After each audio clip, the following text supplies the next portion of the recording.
Hello everyone, welcome to कुशरी classes. आज है 26 सितंबर 2025 के करंट अफेयर को हम डिस्कस करेंगे। तो चलिए स्टार्ट करते हैं आज का फर्स्ट क्वेश्चन में पूछा गया है कि हाल में ही अहमदनगर रेलवे स्टेशन का नाम बदलकर किसके नाम पर रखा गया है। तो उसका राइट आंसर है अहिल्याबाई होलकर के नाम पर रखा गया है।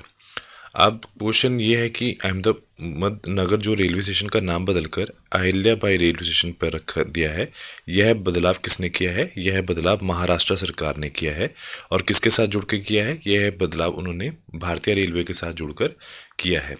इस नाम का परिवर्तन का उद्देश्य क्या है। 18वीं सदी की जो मराठा रानी है लोकमाता देवी अहिल्याबाई होलकर को सम्मानित करना है।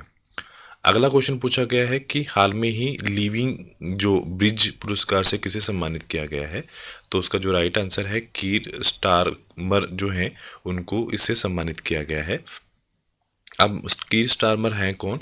ये ब्रिटिश जो प्रधानमंत्री हैं कीर स्टारमर को लिविंग ब्रिज अवार्ड से जो है प्रदान किया गया है। यह पुरस्कार लंदन हाउस ऑफ लॉर्ड परिसर में आयोजित एक समारोह में दिया गया है।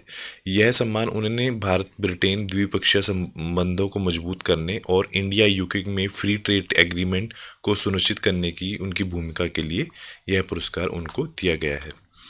अगला क्वेश्चन पूछा गया है कि हाल में ही किस देश ने के वीज़ा कार्यक्रम शुरू किया है। तो उसका जो राइट आंसर है वो है चाइना ने जो ये वीज़ा स्टार्ट किया है। उसके बाद के वीज़ा है क्या। चीन जो है उन्होंने एक के वीज़ा कार्यक्रम जो है वो शुरू करने की घोषणा की है। इस वीज़ा का क्या फ़ायदा है। इसका ये फ़ायदा है कि जो युवा विज्ञान प्रौद्योगिक इंजीनियरिंग और गणित के जो पेशेवरों को आकर्षित करना। यह वीज़ा 1 अक्टूबर 2025 से लागू होगा। एक चीज़ और आप याद रखोगे, अमेरिका ने भी एक वीज़ा स्टार्ट किया है H1B जो आवेदनों का है। अब क्वेश्चन ये है कि देखो इंडिया के ये जो वीज़ा है H1B जो वीज़ा है, अब इंडिया में 75% लोग इंडियंस हैं अमेरिका के अंदर। उनके लिए मुसीबत का काम हो गया ये। ऐसा क्यों हो गया है। उनको हर साल जो है $1 लाख अमेरिका डॉलर का जो है भारी शुल्क उठाना पड़ेगा। इसका मतलब क्या है, उनको इंडियन करेंसी के हिसाब से 88 लाख रुपए देने पड़ेंगे। तो यह कदम खासतौर पर अमेरिका द्वारा नए H1B1 आवेदनों अमेरिकी डॉलर पर भारी शुल्क लगाने के बाद ही उठाया गया है। ये वाला जो के वीज़ा कार्यक्रम है। अगला क्वेश्चन पूछा गया है कि हाल में ही मझगांव जो शिप बिल्डर्स लिमिटेड ने पूर्वी तट पर विश्व स्तरीय शिपयार्ड को विकसित करने के लिए किस राज्य के साथ समझौता ज्ञापन हस्ताक्षर किए हैं। तो उसका जो राइट आंसर है वो है तमिलनाडु के साथ उन्होंने ये जो है ये जो MOU है वो किया है।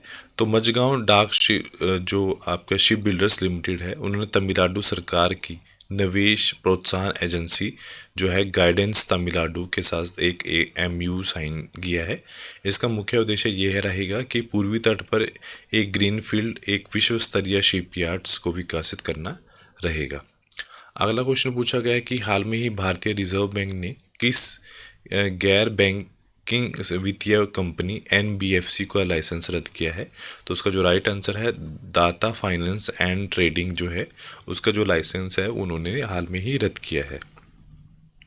अब क्वेश्चन ये है कि भारतीय रिजर्व बैंक ने जो दाता finance and trading private limited का जो पंजीकरण है, जो उसका सर्टिफिकेशन था रजिस्ट्रेशन का, वो उन्होंने रद्द कर दिया है।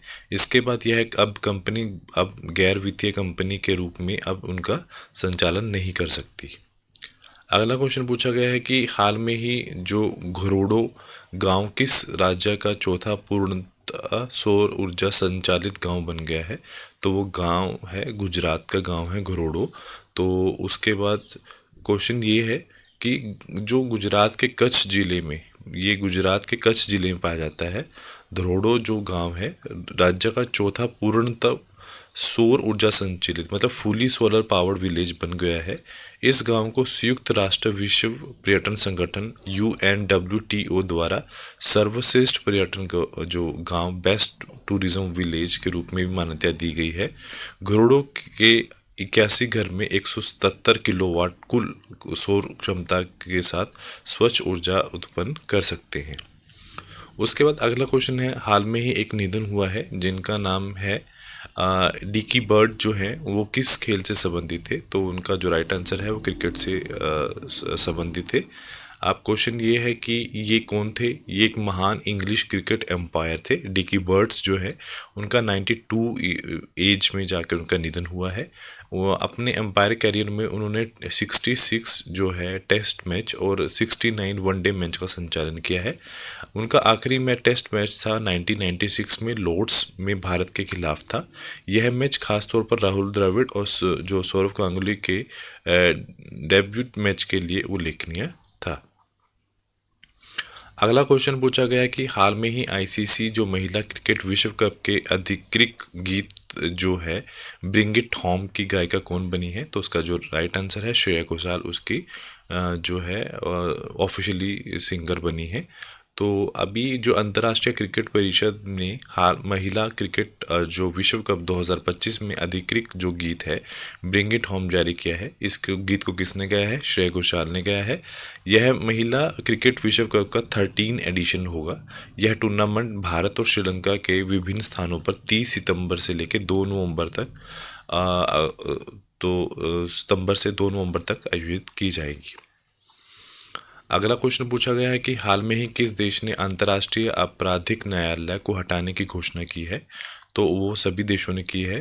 तो बुर्किना फासो, नाइजीर ने और माली ने ये हटाने की घोषणा की है।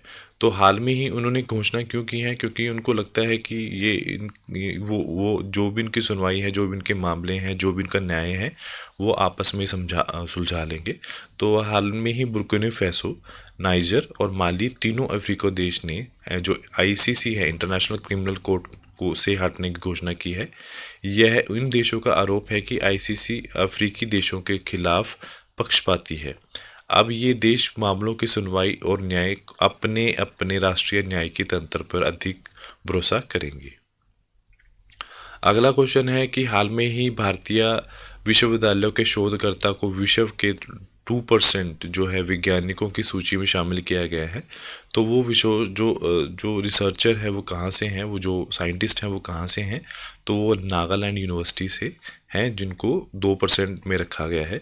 तो जो नागालैंड विश्वविद्यालय के 4 प्रोफेसरों को स्टैनफोर्ड विश्वविद्यालय के द्वारा जो तैयार की गई एक सूची है वर्ल्ड्स टॉप 2% साइंटिस्ट में उनको शामिल किया है। जो सूची है जो शामिल हुए प्रोफेसर, उनका नाम क्या है? प्रोफेसर जो अभिरीश कुमार सिंह है जो केमिस्ट्री डिपार्टमेंट से हैं, प्रोफेसर जोगिंदर सिंह जो हैं जो बॉटनी डिपार्टमेंट से हैं, प्रोफेसर प्रमोद तिवारी जो कृषि और प्रौद्योगिकी विभाग से हैं, प्रोफेसर संजय शर्मा जो है जो बायोटेक्नोलॉजी डिपार्टमेंट से हैं, उनको किया गया है। उसके बाद अगला क्वेश्चन पूछा गया कि हाल में ही भारतीय कंट्रोल बोर्ड बीसीसीआई का जो अध्यक्ष है वो किसे चुना गया है? तो उनका नाम है मिथुन मनहास जो है उनको हाल में ही चुना गया है।